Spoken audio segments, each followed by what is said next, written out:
Welcome, everybody. Thank you, Hi. The reason we're having this special community night is because I invited Mary Song here to give an account of her awakening. And she's had an unusual spiritual path, which she's going to tell you about. So I'm just going to be very brief here. Mary Song first came to the center in 1993 to a video Sunday, right? Yes.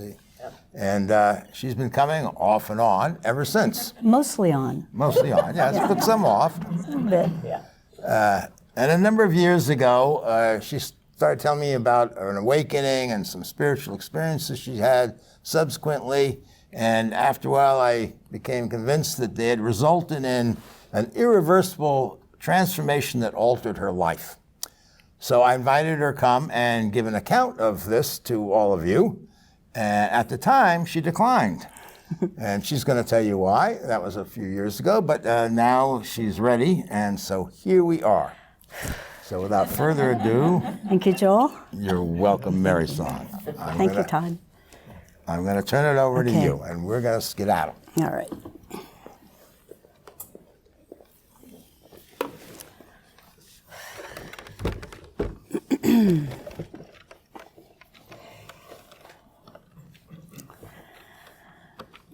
It's so nice to see you all here tonight. Thank you for coming out and joining me on this occasion. I have quite a few notes on my beautiful colors. If you've worked with me before, and some of you have, you know that I love to do this with my notes when I teach. So I wanted to start with the blue page because this is about gratitude. Sometimes we wait to the very end and there's no time really to say who you thank for what has come about in your life. And so I wanted to begin with my gratitude for Joel.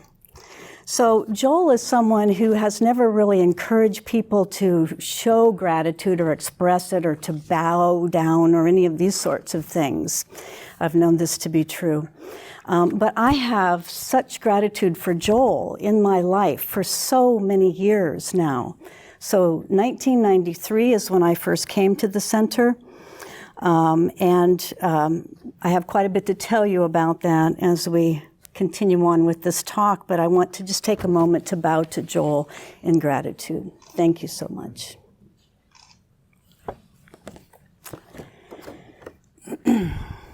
I've known Joel, by the way, to be so consistent.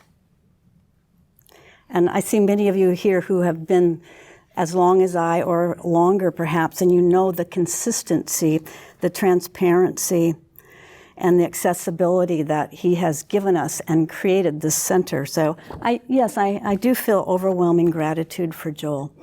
I also have overwhelming gratitude for Ruth Dennison, my Dharma teacher, a Vipassana teacher who has passed away now to another realm, but I do feel that she's probably sitting right over there somewhere right now.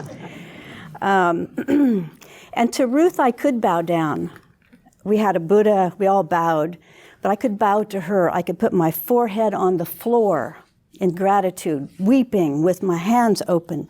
But you know what she would also do? She would bow down to me. We would face each other, foreheads on the floor, and bowing to each other.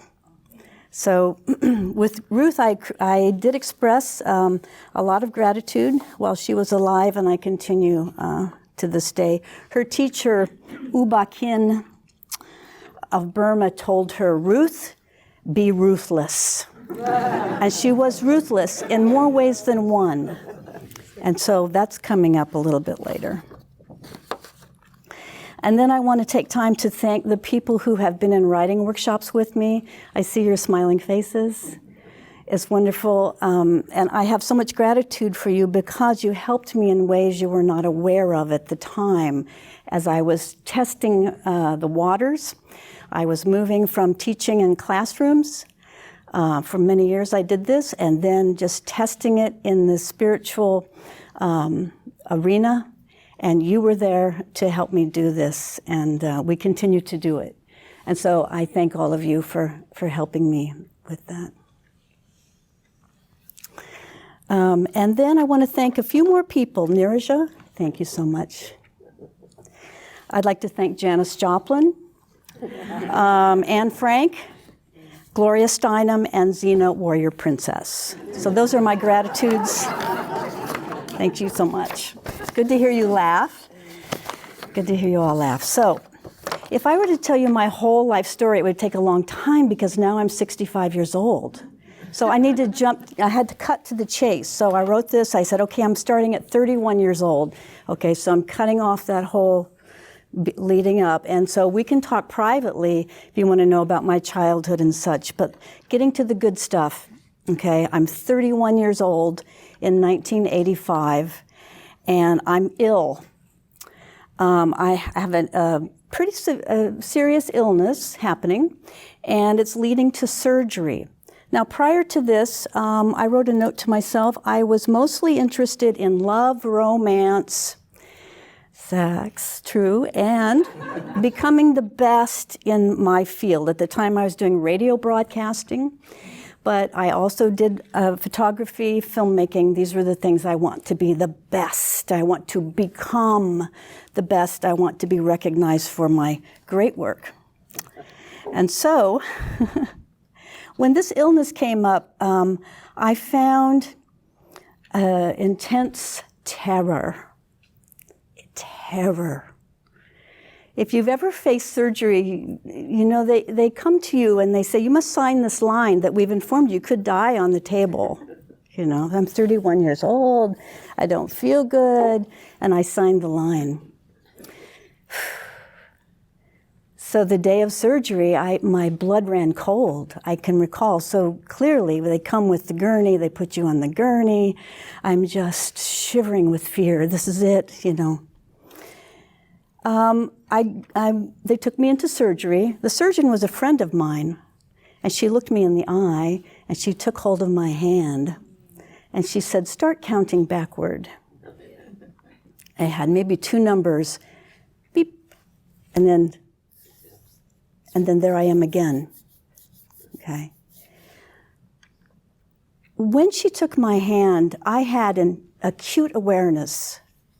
In my mind now, I still see it so clearly, how she took my hand, almost like looking down a tunnel at me, and my awareness was huge. And when I came to in the recovery room, my awareness was huge, and the body would not respond. I couldn't open my eyes, I couldn't move a muscle, but awareness was vast. It was trying to move the body. It was traveling around the body the way you would do in Vipassana meditation, going everywhere, looking for something to move. Nothing would move. You know, eventually it did move, and I came to, I started recovery. I got better. The surgery worked, by the way, so that's a happy story. But I had changed, fundamentally changed. I was 31 years old, and I could no longer live the life I'd been living that was mostly self-centered. And I had this sense there was something, great mystery calling to me, a magnetic pull that I could not deny. I literally could not do my job very well, or so I thought, you know, in the radio station, I felt like I was hiding, you know. I had to be on the microphone all the time, but I was hiding, pretending I was doing a good job. So in my little timeline here, I'm jumping now from 1985 to 1989, from ages 31 to 35. I call this a period of longing. Longing leads to searching. It includes heartbreak, needing, conflict, suffering, joy, betrayal, the sense of the great mystery that I need to go after. I need to go on the journey. And as I went on this journey, I had to leave my hometown of Iowa City, Iowa, and go on this journey. And when I did, I wound up out here, by the way, in graduate school. But I began to have recognitions, realizations, an appealing way of the personality that I thought I was. So as a radio producer, I had this personality and this voice, and the way that I spoke all quite sculpted, and so I was. But then I wasn't, because the layers were peeling away and I could no longer be that person. So looking at the clock, I see I need to speed it up a little bit. Now, during those times, we didn't have teachings the way we have now. I mean, now you want a teaching, and within a split second, you've got it at your fingertips, right? And there's so many of them. In those days, though, where do I go? Where do I turn? What is it? So I walked into Paralandra bookstore one day in Eugene. It was 1986. And I saw this face looking out at me, Irina Tweedy, daughter of fire. I said, I need this. She's calling to me. I need this book, but I couldn't afford it. I had to get it at a library and so on. And so what this book is her account by way of journal entries of her intense longing, her intense journey, and her intense training with a Sufi master. And by reading her journal, I got a lot of the language that I didn't have. Like, what is this thing I feel? Oh, it's longing. That's longing for the divine. She went through a lot of intense training with him, and it opened up a world to me to not only the intimacy of this book, but some of the practices that I hadn't known about. Her Sufi master asked her actually to keep a journal because he said this will be of value to people someday. And so at the same time, I started my own journal and the unfoldings of it. And that I have in the closet, way back in there in the closet, someday maybe finding the light of day. So now we're coming up to the summer of 1989. I finished my graduate degree, which is an MFA in creative writing, and I decided to go to Brighton Bush and volunteer. I wasn't really interested in making money or becoming a professor or any of that. I went to Brighton Bush. Have y'all been there? Yeah. As a summer volunteer, I got no pay even. They fed me, and I lived in one of their tents. And I found that I was reading her book. I was exposed to all kinds of healers and people coming up to Brighton Bush, a fabulous place for that. And I had no partner or friend with me, but I had recently had a painful short-term relationship. And I was mad about it. I remember anger. Why did it go that way? And I'd also recently met a Tibetan monk who came to Iowa City. So he was a refugee. They brought him to Iowa City, and I had a few powerful one-on-one, just sitting and staring at each other sessions, I guess, basically. I didn't know much about Tibetan Buddhism or Buddhism, really. But here it is. So I lived on the staff side of Brighton Bush, and every day I'd cross over that bridge and get to the guest side. And then I would be doing manual labor. I would be sweeping the decks, washing windows, changing beds, and all the things that go along with that kind of job. And I found that I was doing it joyfully, although this bit of anger was still hanging on me. So one day, so here it is. Here's the big moment. One day, I'm going across that bridge. Have you stood on the bridge over the Brighton Bush River's going down? And then there's Devil's Ridge out here. Okay. So I stood there on the bridge, and here's where it happens. The mind falls away. So I thought about how I could depict this. I didn't go through with any of my plans to have all this sound effects and all the voices and the mind fell away. The I fell away. And I stood on the bridge.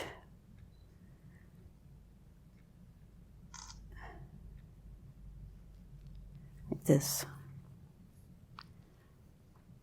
So as I look back on this, that was 30 years ago. I feel that the I disappeared in that moment and the pure essence of being was revealed. It's not that I can explain what that is or describe it to you in great detail. So there I am on the bridge. This happens. Now, I've heard some people say that when the self falls away, they've had intense fear. I wrote myself a note. I felt no fear. No fear. I felt radiance. So I walked across the bridge. I picked up the broom. I started sweeping the deck with joy and washing the windows and doing what I had done before. But here's what happened. People started to be drawn to this energy they saw radiating from me. And I wasn't sure what to do with it.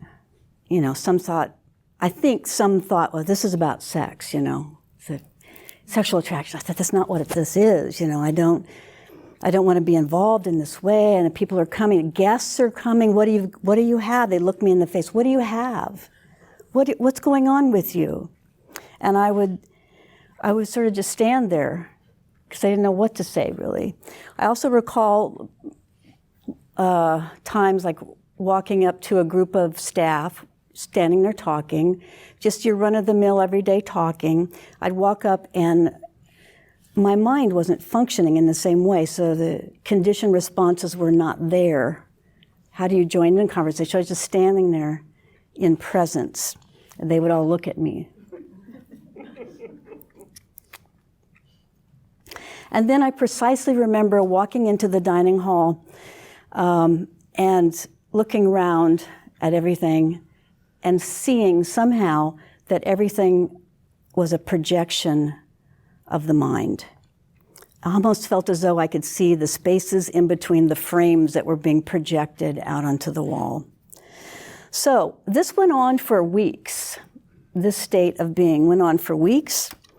And I saw awareness lit up inside me, and that light never turns off. It has never turned off in these 30 years, which means that whatever arises in the life stream is illuminated. So for 30 years, whatever has come up for me, and I think Nirja will attest, it goes under that spotlight. It's there pretty quickly, like split second, it's there. What is this? What is this? So whatever arises is illuminated. The light does not turn off. But there was a problem for me. The problem was I lacked the teachings, the training, and the ability to handle this energy in a way that could benefit others. So when people came to me, I, instead of, saying, okay, yes, let's have satsang or whatever, I pulled back. So I pulled back again and again. I call that hiding. I don't know if it's possible to hide a light like that, to put a bushel basket over it, but I made a decision. So I wrote down here, crossroads, 1989 to 90. I make the choice to retreat from a spiritual spotlight because this live stream is not ready to teach or share spiritual insights. I don't have yet something I need. So I become an academic teacher. Can you believe it? It's like this or this, this or this. I could have stayed at Brighton Bush and lived a Brighton Bush life. I could have become a presenter at Brighton Bush. I could have done all kinds of things. Nope, I went to the classroom. So for 30 years, I taught part-time, by the way, because I never wanted to be a full-time teacher. I taught writing. I taught writing for 30 years. I felt always that I was undercover. I was fostering compassion, undercover, while working with all kinds of people, which was great training for me because I came in contact with people from all backgrounds, all ages, all points in their life. They're seeking change. They come to a school like mine, and then boom.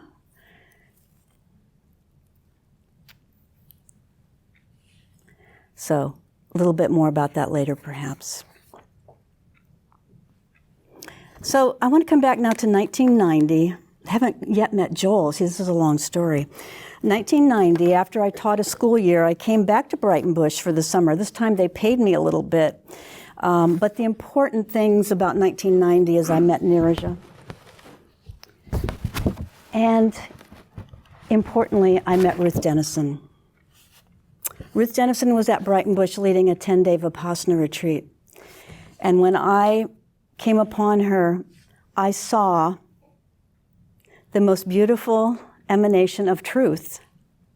Now, it's interesting because a lot of people I met over the many years looked upon her and they ran away. Whoa, get me out of here, right? I looked upon her and I literally, the first time I met her, I was down on my knees. Please teach me.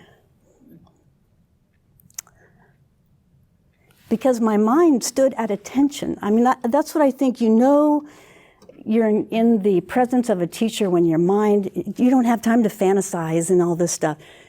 Please, let's hear it. Teach me.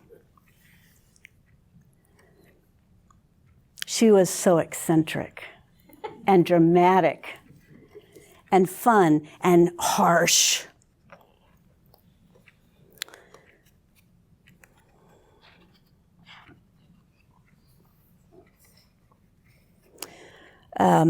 She taught me formal Vipassana training, so sitting practice, which I never had before for any length of time, and walking practice with Ruth on my shoulder, behind my ear all the time. Everything she turned into practice, everything, every movement, every bite of cake, everything was practice with Ruth. And she made you wake up in your life and practice all the time when you weren't with her, at least for me. At least for me. I made trips to her desert Vipassana center, by the way, which is called Dhammadena. It's near Joshua Tree. It's still going, so some of her senior students have taken it since her passing away and are keeping it going. You can look that up online, find more about Dhammadena.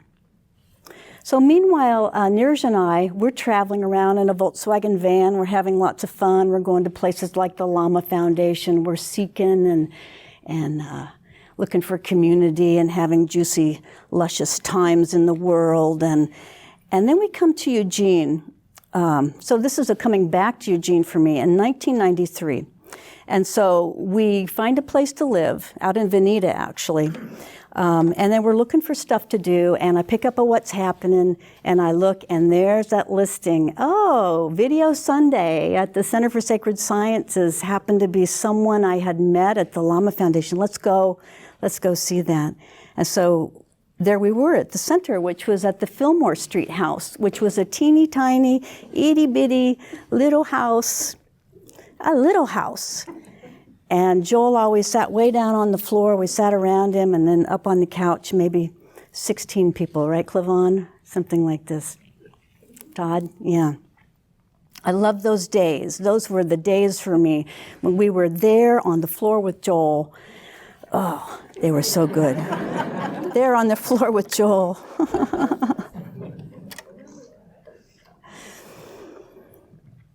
So when I first saw Joel, it was a Video Sunday, but I heard him speak anyway, and I knew this is a truth talker.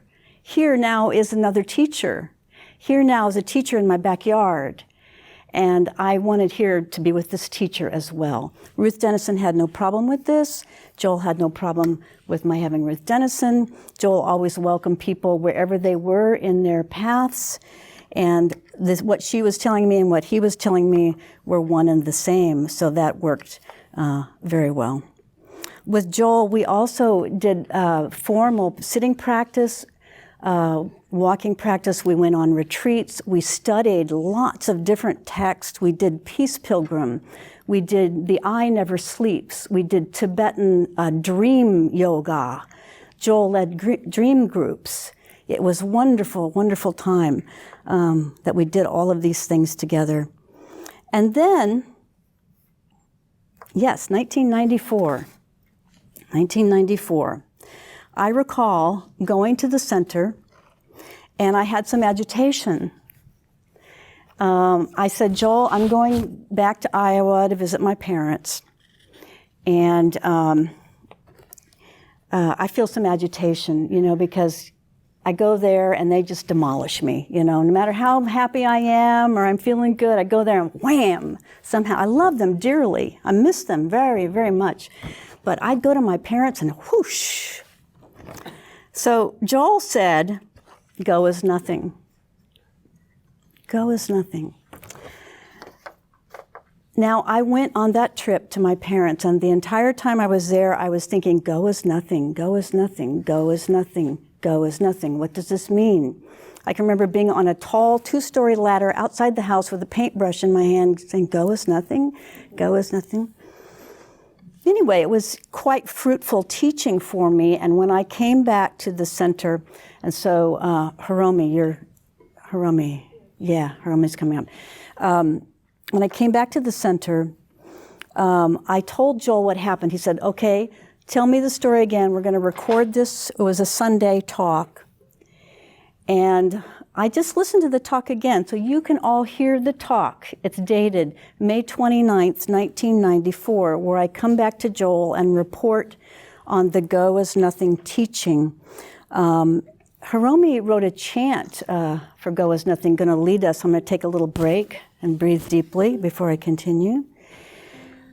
And but I want to note that the Go as Nothing teaching has continued to unfold. 1994 is a long time ago. How can a teaching go on this long? Here it's going again. I was outside in the car saying, go as nothing, as you come in. Don't go in there as something. Don't try to be any good, or just go as nothing. And so, good, I'm going to take a break. Go as nothing. Go as nothing.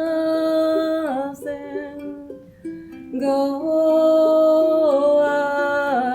as nothing. Go as nothing. Go as nothing. Join me. Go as nothing. Go as nothing. Go as nothing. One more time. Go.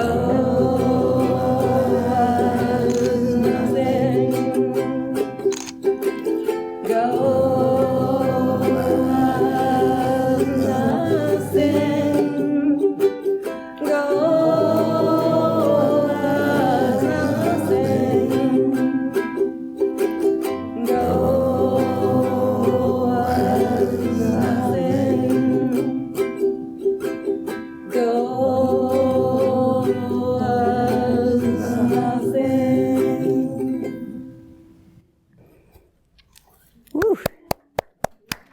Thank you. That's a nice little break. Okay, so then from 1990 to 2005, 15 years of practice and spiritual community. 15 wonderful years, much of which, by the way, if you were around in those days, I have photographs of, because I took a lot of pictures. I also, when I saw Ruth Dennison, I wanted to do something creative to express my love for her, and so I started photographing her. I just saw something I was trying to capture, and that led to video making. So I spent hundreds of hours videotaping her with love in my heart and never wanting to accept any kind of compensation for that work. It's just something that I was called to do, and what a blessing to have a calling, to have some skills you can put to use in doing that. So now this leads me up to another moment, 2005. I was at a 10-day Vipassana retreat with Ruth at IMS, which is the Insight Meditation Society of Barre, Massachusetts. Now, Vipassana, by some teachers, can be quite harsh and stark. But with Ruth, it was a pretty juicy business. If she wanted to dance, then we would dance. We would get out the drums and we would pound it out. But all in teaching, all in awareness. So during this 10-day retreat, halfway through, I was walking around the grounds at Barre, Massachusetts, beautiful place, when suddenly the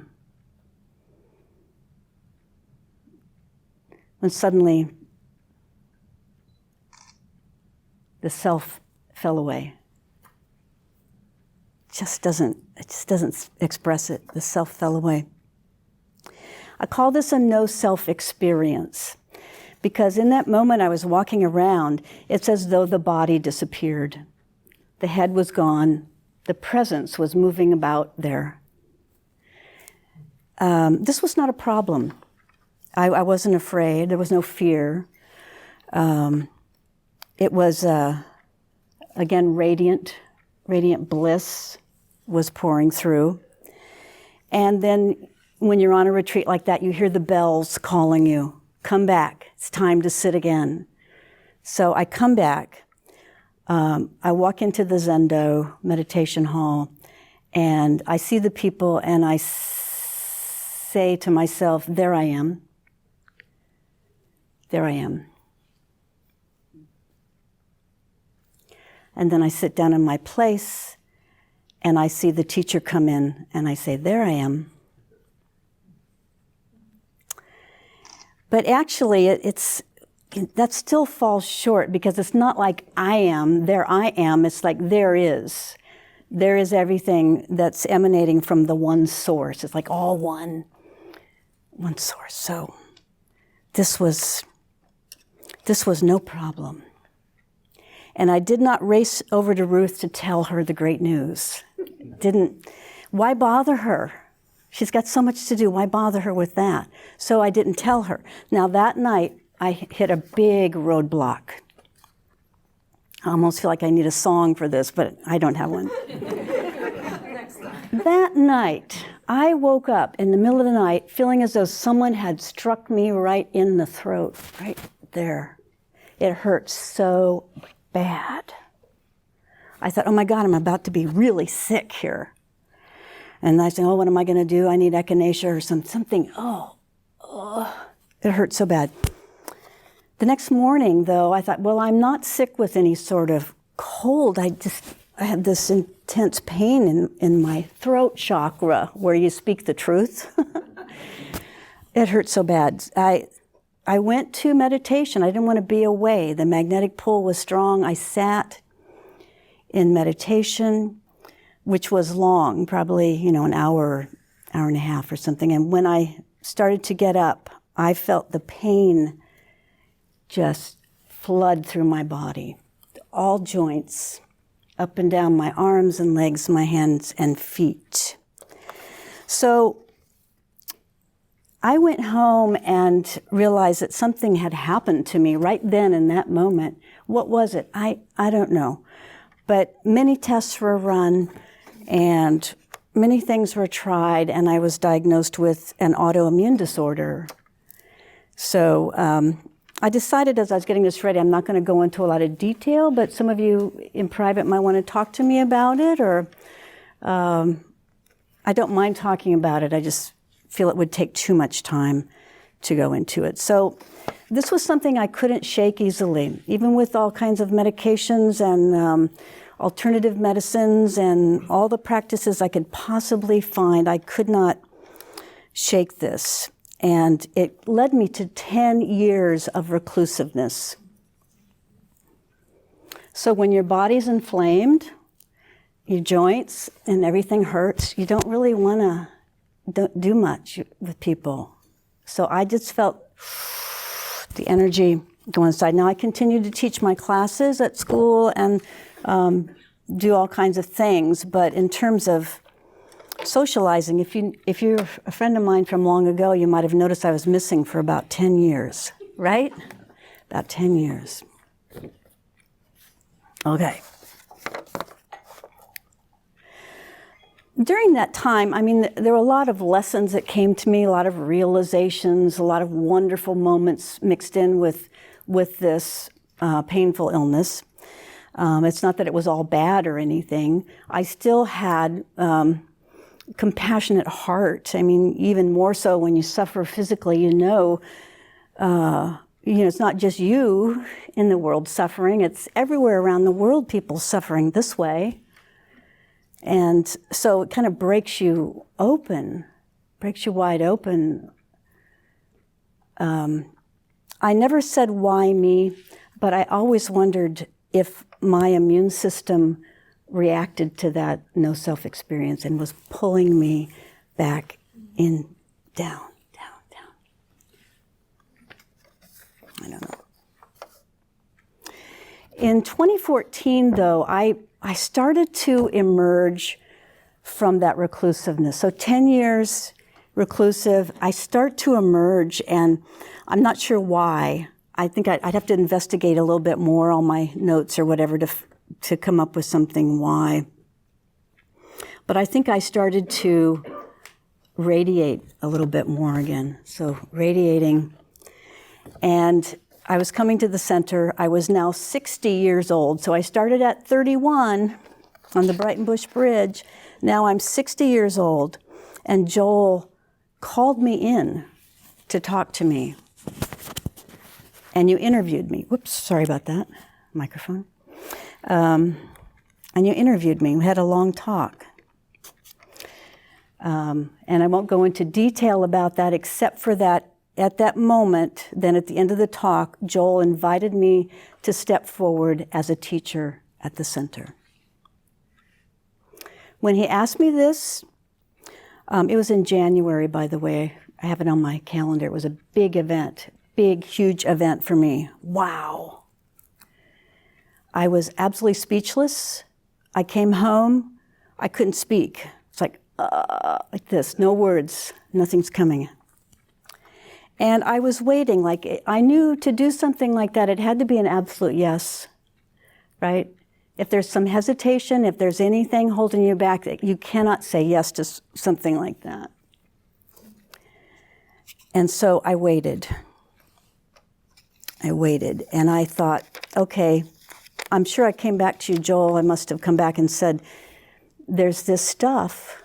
I always point to the right side of my brain for some reason. It's up here in this hemisphere. There are these hindrances that are causing me to pull back and to hide. I feel they're there. And these have to come out first before I could accept that invitation. So, my friends, I went through 5 years of testing and clearing, thanks to the universe for all the lessons that came down my way, one after the other. I had some illusions that needed to be cleared. I had some rage that came pouring up. A great story about that, and I'll tell it at another time. Some fear, and then I wrote here the last major block. So after I'd gone through 4 years of this intensity, was the fear of my own mother's death. So it was something I just could not fathom. I was close to my mother, and I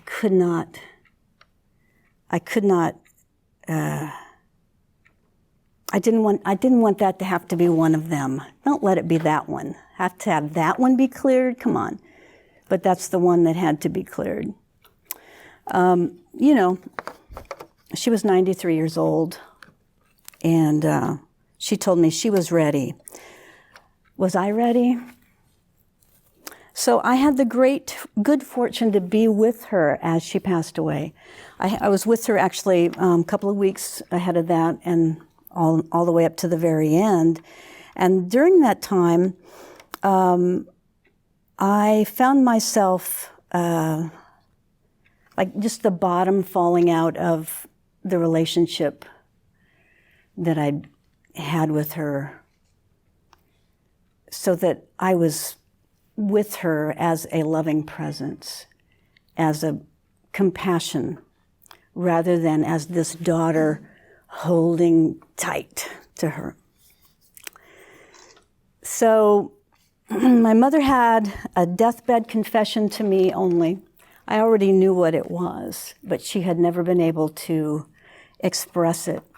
But in those last moments, those last few days, she told me, just like that, just came right out. And so because this is recorded, I don't want to go into any details about that specifically, but I sat with her as the one that she had raised to be with her in that moment is how I felt about it. And I said, you know, Mom, you've held this guilt and shame like two birds nesting on your chest all these years, many, many years. Now, those two birds are ready to fly away. And she opened her eyes and looked at me. And I think together we envisioned those birds flying away. So when she took her last breath and when she actually died, I saw her disappear. And I saw myself disappear. And that brings us up to 2019. I'm 65 years old. Wow.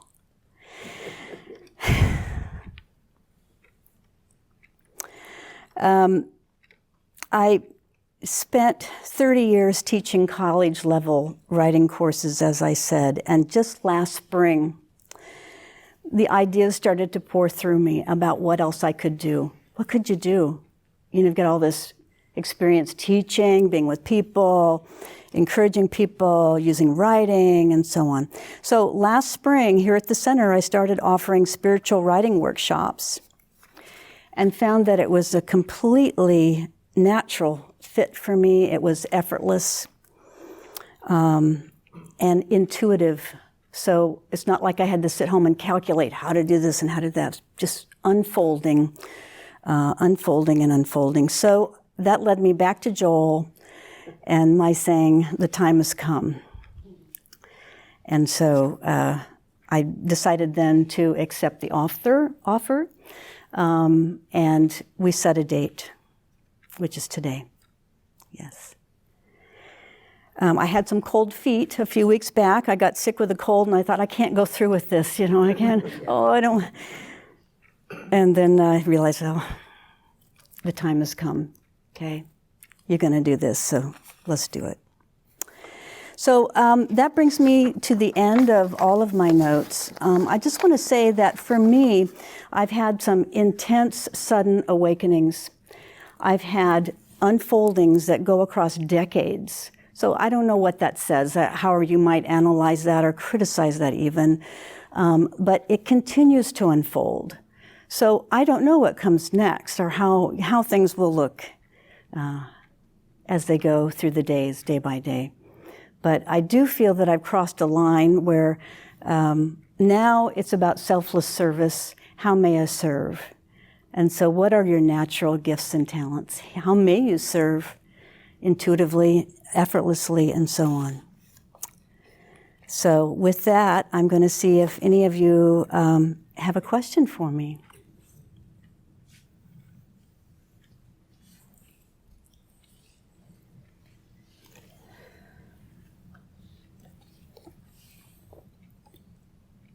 Yes, Eugene. You said that you haven't experienced too much fear, but I just want to have you experience, were there times when there was more fear? Yeah. And did that motivate you or Yeah. encourage you? When have I had the most fear? So when I went into that surgery, that's the one that pops up as the biggest fear.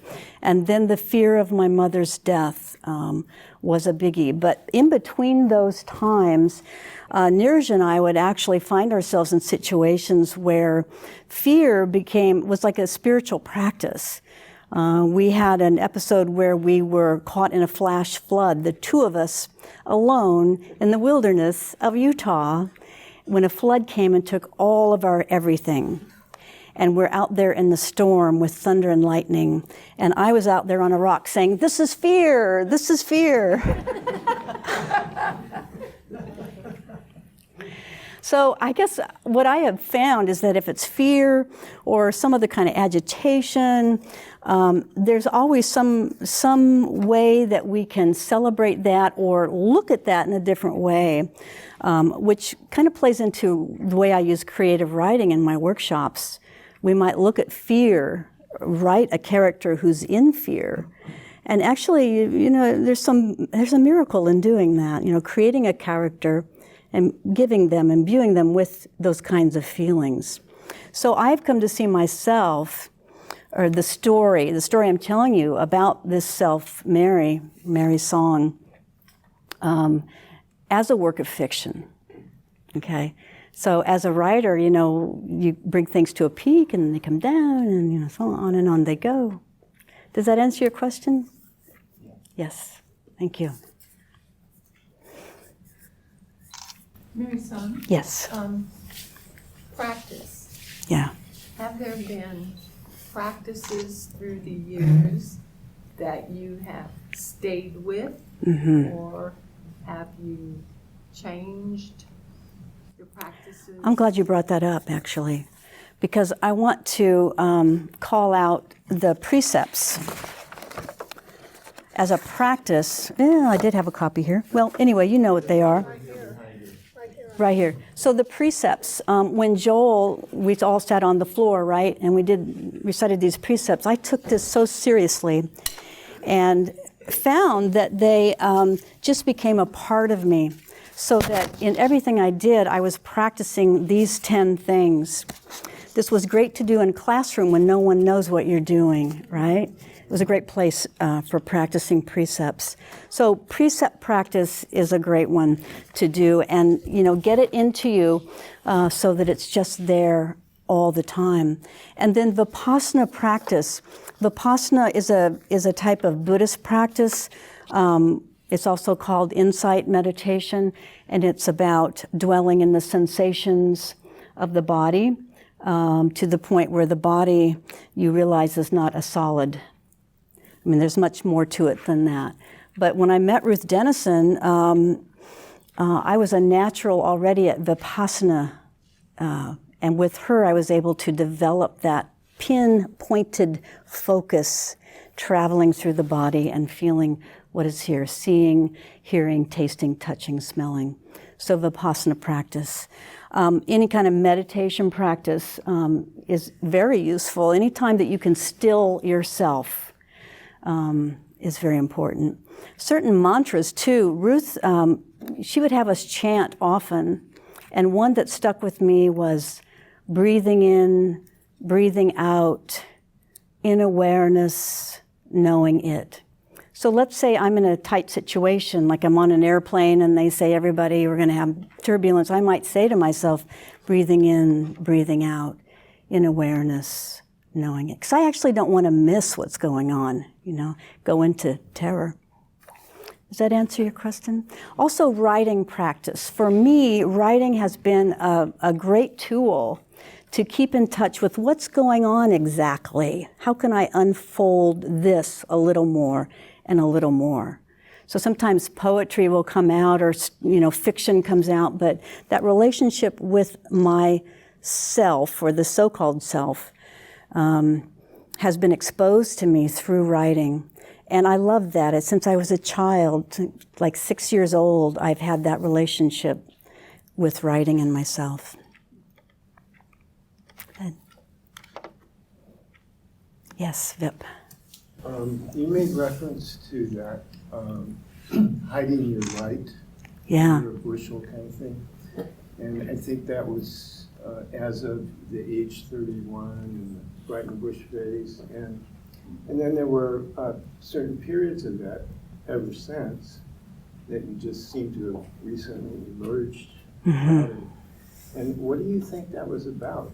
Was that some sense of competence about how do I teach what is really unteachable? Yeah, I think that's part of it. And by the way, people have informed me that I've never been very good at actually hiding that light under the bushel. That's still burning, is like burning down the house sometimes. But yeah, hiding, hiding has been a part of my life since childhood. Some of you may be able to identify with that. You're just always sort of hiding the good stuff because the world's not ready for you, or you need to protect, somebody from what's true for you. And it's kind of a long story. I would talk with you privately about it. But hiding is something I think many of us have gone through. Still today, might find ourselves hiding for one reason or another. Yeah. You talked about, I know you didn't want to talk in depth about it, but about the hindrances in a few years, and you talked about rage, and wonder if you could just speak a little bit about how you worked with the hindrance or how it came through. Yeah. So just briefly, the one about rage it comes up because I was visiting my mother, and during the time I'm visiting, a thief breaks into the house and robs the house, and not only that, but goes into my mother's room where she's sleeping and steals the money. I was in the house, and never woke up during that. So when all this came out, I was in rage. I didn't know I could feel such rage. So this was important for me to see, this is how people who are like warlike, this is how they feel. Because I was ready to go out with a baseball bat and start, who is that? I'm hunting them down. Who did this to my mother? So just so enraged. I had to say to myself, I remember this 3-day period where I wouldn't answer the phone, and this 3-day period at my mother's house where I was just boiling in the rage. And I said, look, Mary Song, you know what to do. You've got all this training. What would Ruth say, right? What would Joel say? You know what to do. You don't need to call anybody up. And I just so happened to have Sharon Salzberg's Metta Meditation. I put it in, and the fire just started burning of compassion.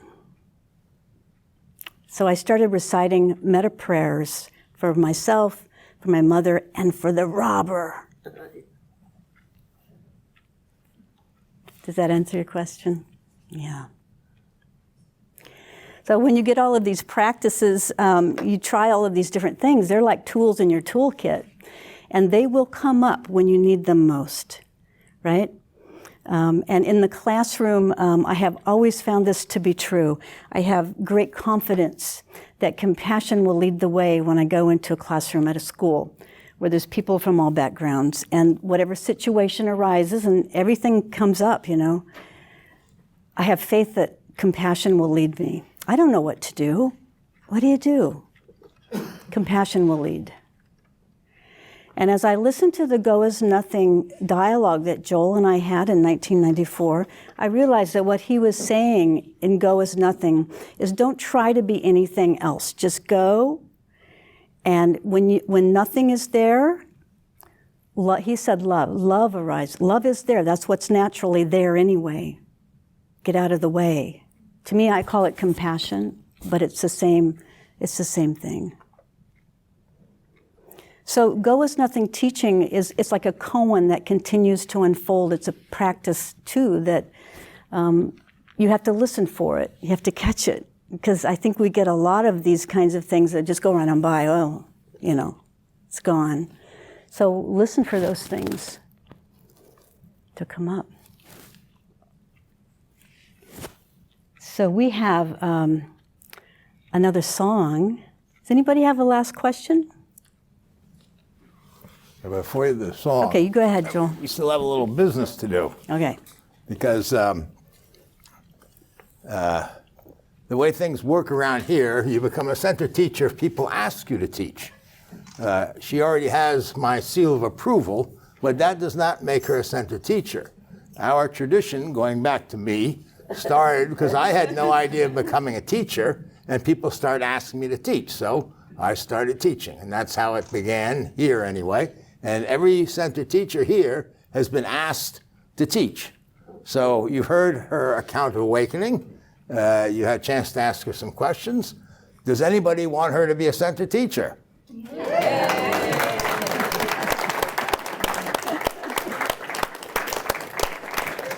Too bad, Mary Song.